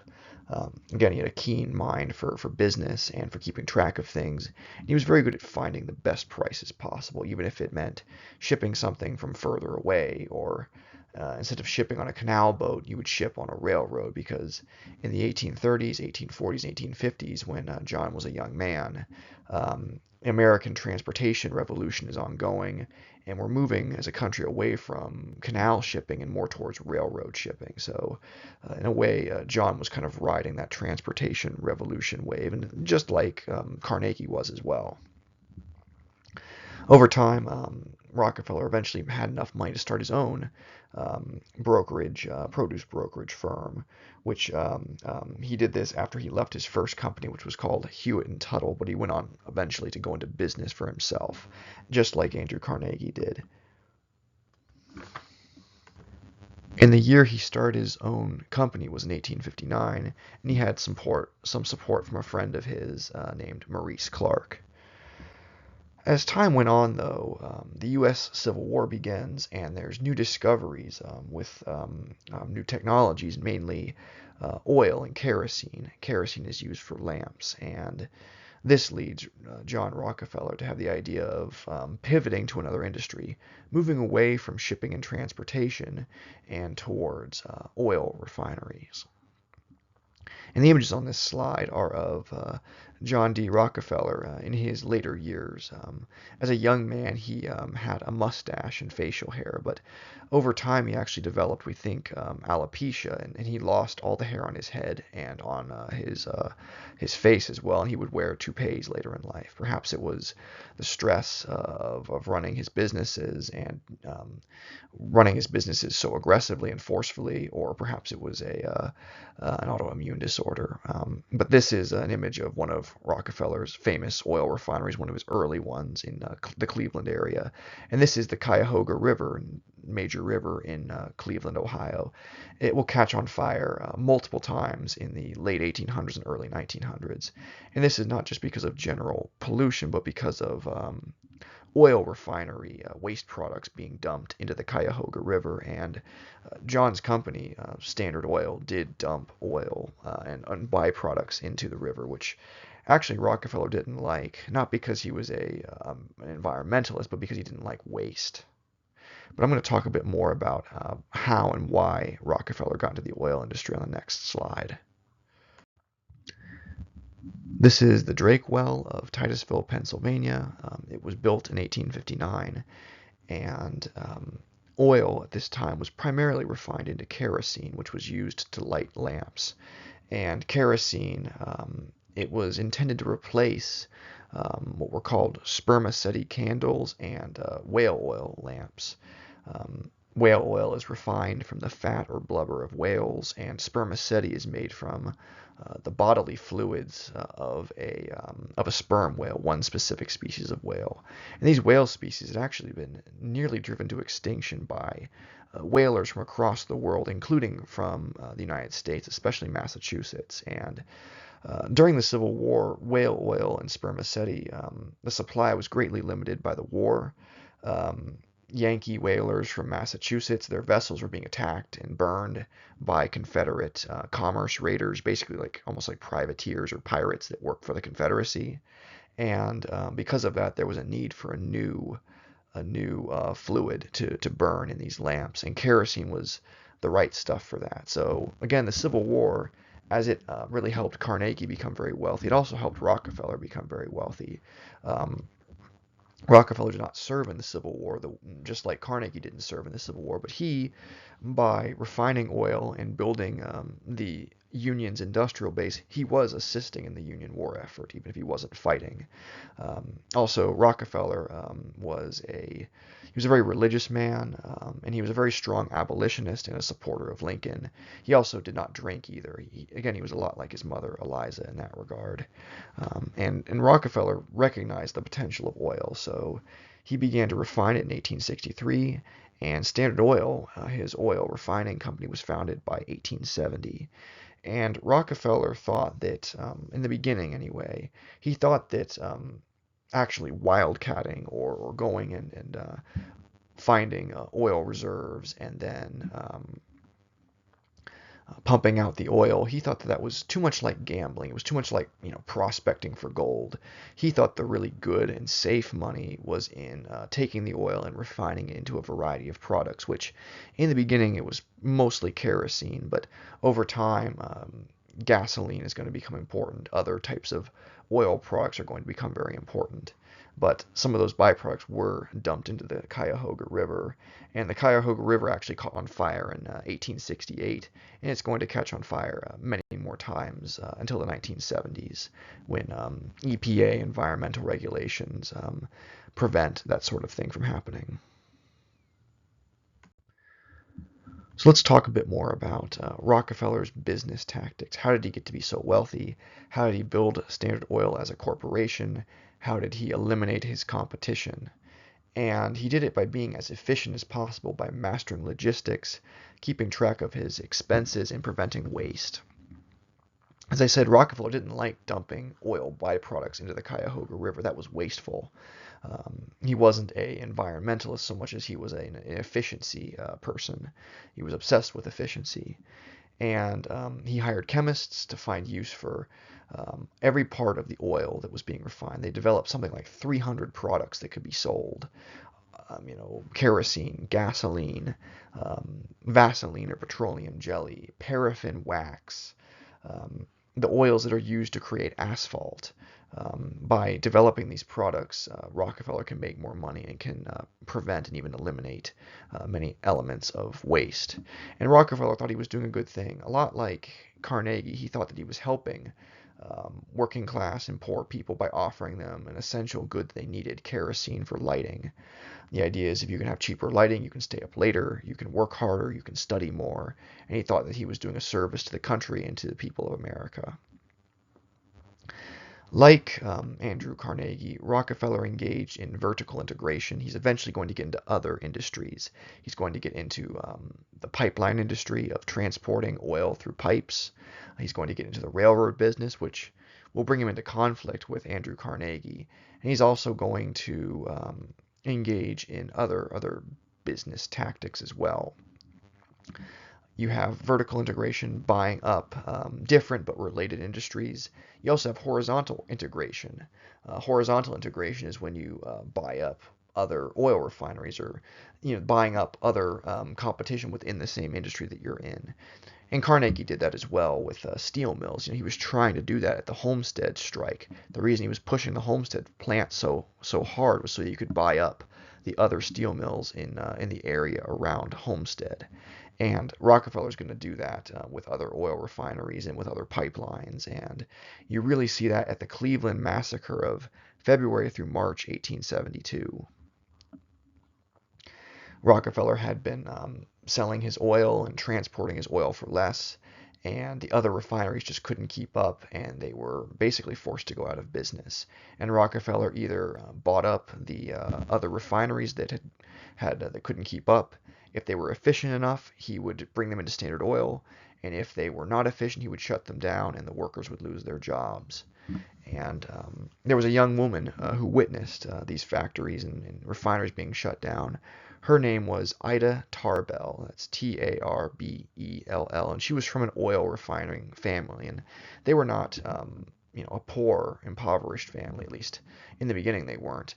But her family's refinery was shut down by Rockefeller during the Cleveland massacre, and she made it her life's focus to investigate John Rockefeller and the Standard Oil business, and that's exactly what she did. Later on, she wrote an investigative series of articles called The History of the Standard Oil Corporation that investigated Rockefeller's business tactics. And what Ida Tarbell found was that not only was Rockefeller engaging in vertical integration and horizontal integration, he was also engaging in cartelization. Cartelization is a reference to shady, underhanded dealings between business organizations and between corporations. It could involve horizontal and vertical integration, but it also often involves things like price fixing. When we hear the term cartelization today, we might think of a drug cartel in Mexico. And the reason they're called cartels is because they make agreements with other drug gangs. They buy up related businesses. They establish fronts. And in some ways, Rockefeller was doing that as well in his backdoor meetings with railroads and with refineries and with pipelines. So cartelization is when you're having secret, unethical, possibly illegal meetings, and you're doing things like price fixing. It's being done alongside vertical and horizontal integration. And Rockefeller was not the only business magnate, robber baron, that was doing this during the period. J.P. Morgan was famous for cartelization, particularly with railroad prices. And through these tactics, cartelization, vertical integration, horizontal integration, Rockefeller, by the early 1880s, owns about 90% of American oil production. He really is creating a monopoly. And again, he believes that by creating a monopoly, he can offer his oil products for less money, and he can help the American people, and he can charge better wages if he's no longer competing. Of course, everyday Americans, both those that work with Rockefeller's plants and who are buying his products, they know that if there's only one game in town, prices are not going to drop. This is an early oil pipeline. Rockefeller began experimenting with pipelines in about 1872, and as was the case with oil refining, he'd bought up the vast majority of American oil pipelines by about 1879. Again, he was trying to create monopolies in a variety of industries, not just in refineries, but in the pipeline and transportation of oil as well, because transporting oil by pipeline is far more efficient than transporting it by train or transporting it, by wagon. And of course, by transporting it via pipelines, it means that Rockefeller doesn't have to compete with his other business opponents like Andrew Carnegie, who have a major presence in the railroad industry. These are some diagrams that illustrate how oil is refined. Oil with the highest boiling point evaporates first and reaches the top of the refining drums. This is where gasoline and kerosene go. Eventually, gasoline becomes a very lucrative product as automobiles catch on at the end of the 1800s and the beginning of the 1900s. But earlier, before this, it's all about the kerosene. Heavier types of oil can be used for things like heating, and they can be used for making asphalt. But again, Rockefeller had armies of chemists that were working on developing products that could be used, that could be made from this heavier, less valuable type of oil. And in the end, Rockefeller does get into the the oil drilling business as well, particularly in Texas. But this is towards the end of his career at the turn of the century.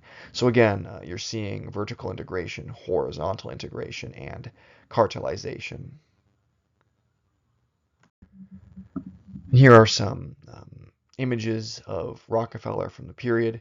Here he is with his famous mustache, and rather than being investigated by the U.S. government, he's the one who's investigating the government. You can see his drums of oil. You can see smokestacks burning and refining oil in the U.S. Capitol building. It's a cartoon. It's meant to be a bit hyperbolic, of course. This cartoon here shows Rockefeller as a king, standing atop his Standard Oil monopoly. He's wearing a crown that symbolizes vertical integration between oil refineries and railroads. Again, he also was in the railroad industry as well.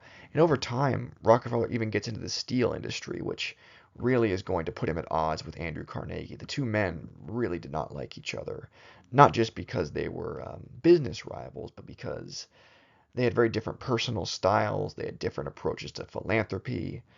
Um, you know, Carnegie enjoyed drinking. Rockefeller did not drink at all, did not touch alcohol. Rockefeller was very religious. Andrew Carnegie was not religious at all. He was a very outspoken atheist, actually. And the two men just clashed in many ways, and even in things like personal style. Um, Rockefeller, although he was very rich, actually richer than Carnegie, he liked to live a more modest lifestyle compared to other wealthy business tycoons. He really liked to exercise and play golf, whereas Carnegie liked to live in a more opulent manner, taking expensive European vacations, for example. And here's another comic that illustrates the Standard Oil Company becoming a monopoly. It's spreading out horizontally, taking over other businesses and refineries, and then it's also threatening the U.S. government, threatening Congress, and threatening the American people. And this was a major concern in the Gilded Age. A lot of middle class Americans and even some wealthier old money Americans, they were very concerned about these sort of nouveau riche people like Rockefeller, like Carnegie, who had gotten their money very quickly. They were new money, and the idea was they didn't know how to behave like proper rich people. They were not as urbane or as proper. And with all this money they had, they could do things like bribe politicians. They could have lobbyists help write laws. You know, um, they could basically threaten America's democratic systems because of how much money they had. And there were wealthy people before the Gilded Age in America, but the wealth disparities of the Gilded Age were much more significant than the wealth disparities of the antebellum era, for example, because of the ways that wealth is being produced now. It's being produced through manufacturing and through industrialization rather than through agriculture, as was the case in antebellum years before the Civil War, before the Gilded Age. Middle class Americans could be very critical of poor and working class people, especially immigrant poor and working class people, but they were also often very not trusting of wealthy people, especially ultra wealthy new money people like Rockefeller and Carnegie. They called the poor and they called the ultra rich the dangerous classes in America because both sides were possibly threatening American democracy. The rich having so much money they could bribe politicians, they could help write laws that were unfair, and the poor might turn to things like anarchy or socialism. Andrew Carnegie sold the Carnegie Steel Corporation to J.P. Morgan, who renamed it to U.S. Steel in 1901. Rockefeller's Standard Oil, however, was not sold to another investor. Instead, the company was broken up in 1911 using the 1890 Sherman Antitrust or Anti-Monopoly Act. And when Standard Oil was broken up, it was broken up into about 35 or so other companies, depending on how you define these corporate entities. But Rockefeller actually maintained stock in all of the companies, or the baby standards as they were called, and he actually became even wealthier after the companies broke up. These smaller companies, they were tied to specific regions. They could adapt to the local region in which they were operating and could be more efficient. And so Rockefeller, because he was a stockholder or a shareholder in these companies, actually became wealthier even after Standard Oil was broken up.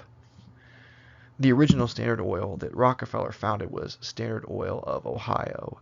This is not its original logo over here, but what happened was other Standard Oils were created. There was Standard Oil of Indiana, this one here, and then there was Standard Oil of California, this one here, which eventually its name was changed to the Chevron Corporation, which is still around today. I've been very hard on John D. Rockefeller, and so I do want to talk about his philanthropic efforts. Rockefeller gave away the majority of his fortune. He was a wealthier man, so he actually gave away a lower percentage of his fortune than than Carnegie did, but in terms of absolute numbers, Rockefeller gave away more of the money he made across his life. And he did things like founding the University of Chicago, which this is actually a picture of the Rockefeller Chapel at the University of Chicago. I had the pleasure of visiting the campus last summer, so I included some pictures that I took while I was there. He also helped to found historically black colleges, including for HBCs for African American women, promoting education, giving African Americans an opportunity to have upward economic and social mobility. He was a major philanthropist, a lot like Andrew Carnegie, but his approach to philanthropy was different. He may have given a lot of money away. He was America's first billionaire, and a lot of the work he did was very good, very positive. But he has more of an image problem, I would argue, than Carnegie did. And I'm going to explain some of that in a moment. So Rockefeller and Carnegie were some of the richest Americans to ever live.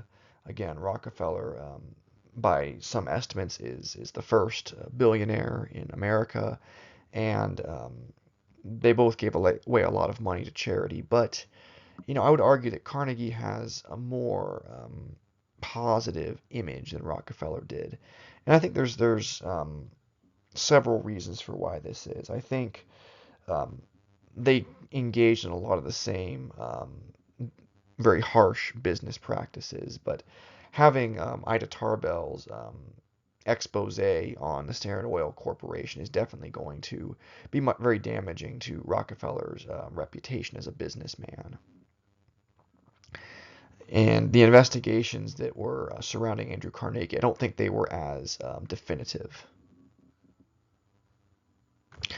And Rockefeller could come off as very harsh and very inaccessible. Andrew Carnegie would write things like the Gospel of Wealth.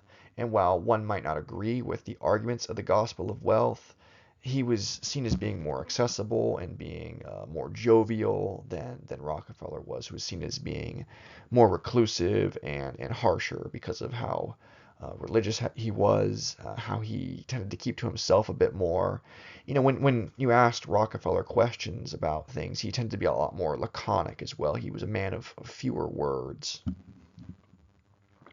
And then I think the fact that some of the health problems that Rockefeller had, him losing his hair, it also made him look more frightening to people. So because of some of these reasons, I think he was judged as being a more unscrupulous person than Carnegie was, even though I don't think all of that reputation, that negative reputation, is necessarily fair. I think a lot of the things that people criticize Rockefeller for, they can criticize Carnegie for just as much. And I think Rockefeller also gets criticized when it comes to philanthropy as well. We have the idea that Rockefeller's approach to philanthropy was harsher, that um, he wasn't as interested in helping the poor as Carnegie was. And I think he was interested in philanthropy.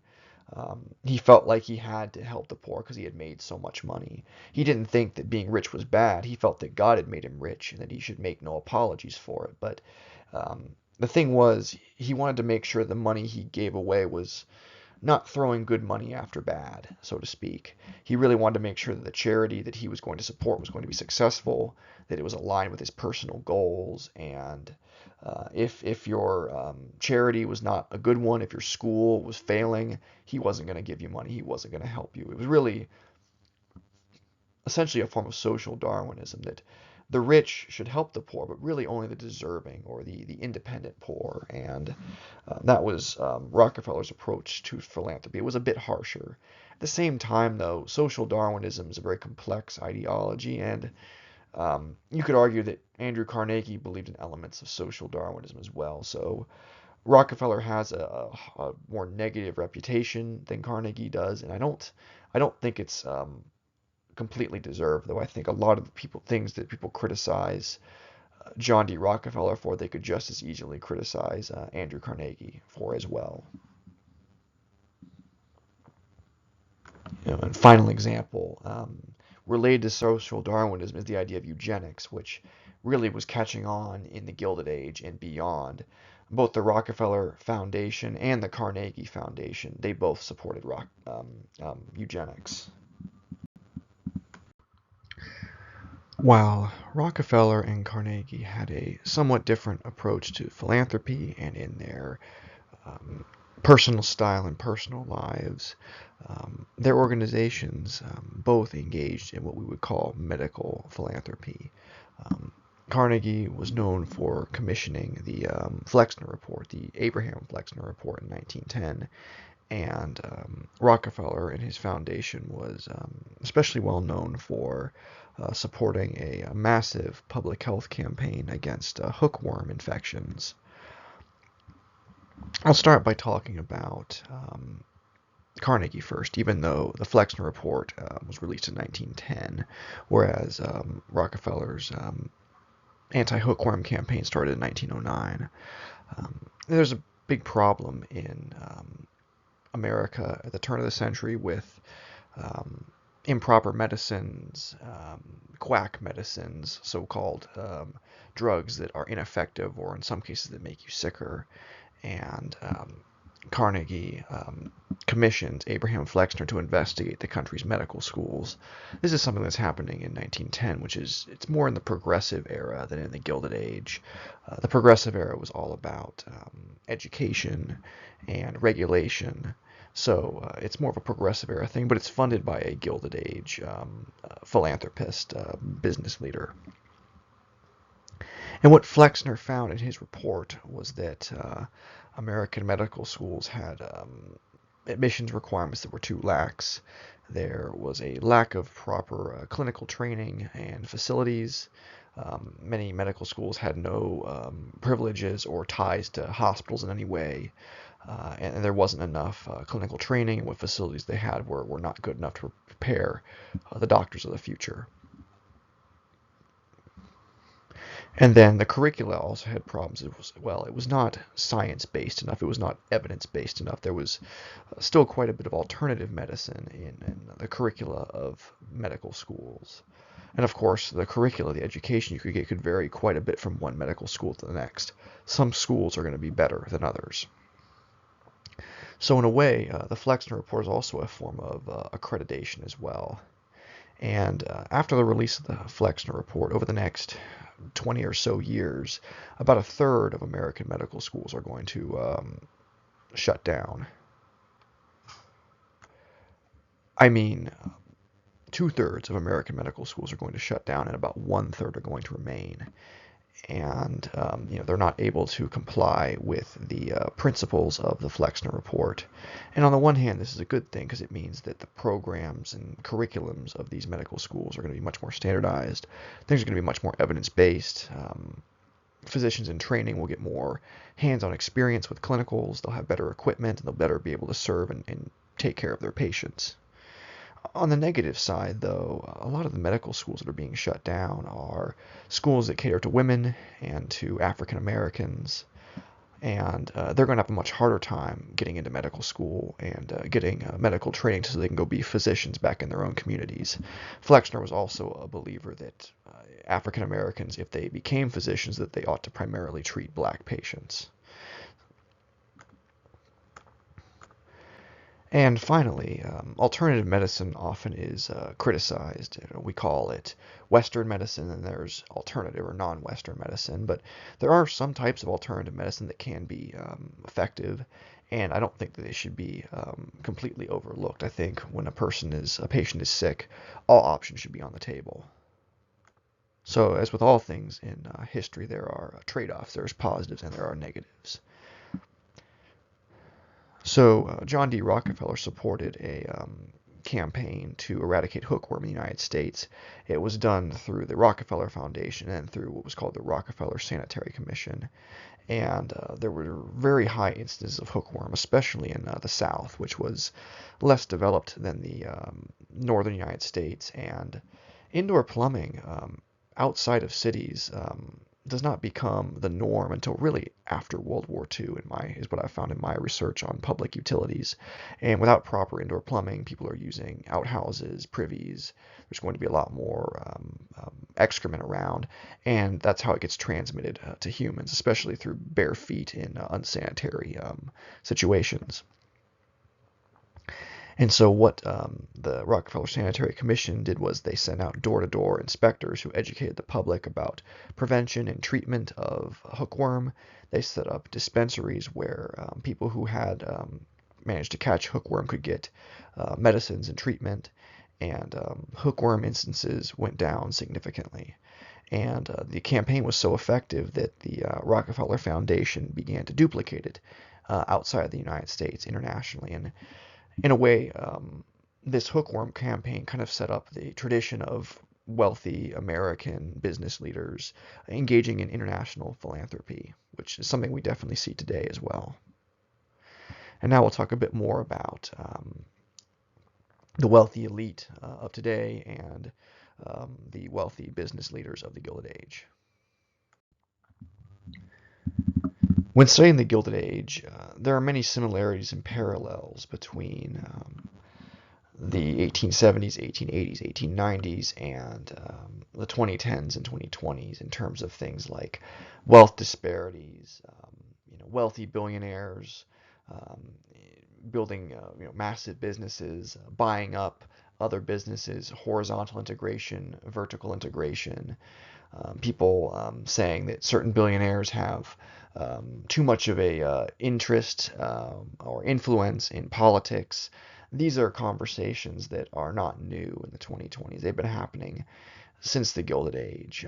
There's plenty of examples of, Mark Zuckerberg buying Instagram, and sort of an example of sort of vertical and horizontal integration, because Facebook and Instagram are not quite the same thing, but they're both social media sites. So it could be vertical, getting into a related industry, or it could be horizontal if you compare Facebook and Instagram as two social media sites. And I don't know, I think Facebook is called like Meta or something now in Zuckerberg's attempt to link these industries together and buy up his competition. Google buys YouTube. Disney's buying all kinds of other intellectual properties and media companies. They're buying up everything that you liked in your childhood and turning it into something that's completely unrecognizable. Time Warner is buying up all kinds of intellectual properties as well. Amazon with Jeff Bezos. For many years, he was the wealthiest man in the world. He's not anymore. He lost quite a bit of money in his divorce. Of course, there's Elon Musk, who bought Twitter and changed it to X. Musk was not in the social media business. He was in SpaceX, making rockets, Tesla, making electric vehicles. That's definitely an example of vertical integration, buying a different but related industry, because you could buy Twitter or X and then use it to advertise for his other companies. So the questions of what to do about big business, what to do about wealth disparities, these are long-standing discussions that have been happening throughout American history. They're certainly not new things. And because of this, many people will say that America in the 2010s and 2020s is in sort of a second Gilded Age. To conclude this video, we're going to go over some statistics about the wealthy business leaders of the Gilded Age and the billionaires of the present, the ultra-rich of the present. I'll start by talking about Jeff Bezos of Amazon. His net worth is about 194.2 billion USD. He was the wealthiest person in the world in the mid 2010s into the early 2020s. He did lose some money in his divorce, but again, he still remained very wealthy. Bill Gates, his net worth is about $133 billion USD. He also lost billions in his divorce, but again, still remained very wealthy. And in no way am I saying that Bezos and Gates' ex-wives were not entitled to any money. I'm not saying that. In Jeff Bezos' case, it appears that a lot of the ideas that helped make Amazon very successful actually came from his wife. Up next, we have Elon Musk, who, as of my recording of this video in the summer of 2025, he is the wealthiest person on the planet. For a while, he was competing with French billionaire Bernard Arnault, but last I checked, Musk had slipped back into the lead at about 243.2 billion USD. And these numbers, they're going to fluctuate a little bit based on how they're calculated. Wealthy people, they diversify, they have company stock, they have all types of investments. They're often not super transparent about their wealth holdings, so you're going to get different numbers if you look these up yourself, and of course, depending on when you look them up, you might get different numbers as well. After Elon Musk, we have Mark Zuckerberg of Facebook or Meta and Instagram and other things, and his net worth is about 180.5 billion. And of course, Elon Musk is a direct competitor of Mark Zuckerberg, because not only does Musk, own SpaceX and Tesla, he also owns Twitter, or X now, whatever it's called. So now we'll look at the business leaders, the wealthy elite of the past, of the Gilded Age era. Andrew Carnegie, his net worth at its highest point was about 372 million USD. That was after his 1901 sale of Carnegie Steel to JP Morgan, who turned it into US Steel. Now, this is not a inflation calculation. This is a share of the economy, or share of the market calculation. So Carnegie having 372 million or so in 1901, that would be like, if he were alive today, like having 300 to 310 billion in terms of share of the economy. So massive wealth disparities in the Gilded Age. In many ways, the wealth disparities in the Gilded Age were even more stark than they are in the present. And now we have John D. Rockefeller, who reached his greatest point of net worth in 1916, a few years after his company Standard Oil was broken up. Remember, it was broken up using the Sherman Antitrust Act in 1911, and he's considered to be the world's first billionaire because of the money he made during his life, and then the money he made also after his corporation was divided. And this number would work out to between 340 and 400 billion USD today.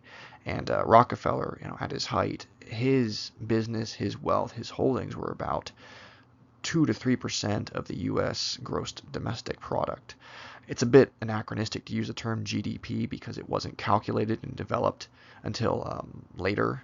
It was developed by an economist named John Maynard Keynes, who was writing in like the 1920s, 1930s, in that era. But it's still a useful figure. And now the average American worker, they will make about 53.5 thousand a year, and the average American household, last I checked, makes in the low 80s per year. That's as a household, though, presumably with 2 wage-earning adults, or perhaps 1 wage-earning adult and working full-time and 1 working part-time. And now I'm going to dig into some statistics about annual wages for workers in the Gilded Age era, and a little bit before and a little bit after. And you can see where this data is coming from and how I calculated it using the BLS calculator. And again, these numbers are not perfect. You might get slightly different numbers because most of the dollars we're talking about, or most of the currency we're talking about in this period from the 1860s to the 1900s, it's gold-backed currency, or real dollars backed by a precious metal. We don't have gold-backed dollars anymore in America. We are on a fiat money system. We can still do inflation calculations, though. Also, it can be a bit more difficult to do inflation calculations when you're talking about pre-1913 US dollars. 1913 was when the Federal Reserve System was established. But using a BLS calculator, the numbers will work out to something like this. So in 1860, right before the Civil War begins, and before the Gilded Age begins, the average American worker could expect to make about $289 per year. And of course, skilled workers are going to make more, unskilled workers are going to make less. women generally make less than men, and African Americans, the majority of the African American population in this country, about 4 million, are enslaved and not able to earn wages or fully bargain for their own labor. But that $289 in 1860 would be like making 11.2 thousand in today's dollars, adjusting for inflation. Moving on to 1870, the Civil War is over. During the Civil War, the Union, as well as the Confederacy, actually, they began to print a lot of money that was fiat money, not backed up by precious metal, and they were called greenbacks in the Union. And there was quite a bit of inflation during the Civil War. If you look at the chart that I have on the right-hand side of the slide, you'll see a bump in inflation. You actually notice bumps in inflation around wars, because wars are expensive. They require a lot more spending. The IRS was also created during the Civil War as well. So you can see there's more dollars that workers are making in 1870, but they don't go as far. The purchasing power is lower. It's about like $9.8 thousand, 9.8K per year. In the early 1870s, after some Supreme Court cases, the U.S. actually goes back onto the gold standard. And we also have a very serious economic recession in 1873. The 1877 railroad strikes, talked about in the beginning of this video, they happened in part because of the 1873 recession. So in 1880, America is emerging from a pretty serious recession. American workers are expecting to make $345 a year roughly. That's fewer dollars than in 1870, but the purchasing power of those dollars is higher. It's about 10.7K if you adjust for inflation. This is a deflationary period in American history. And really, for the most part, were deflationary until about 1913, and then inflation rates increase, and they especially increase towards the end of the 20th century, as you can see on the chart. So you go from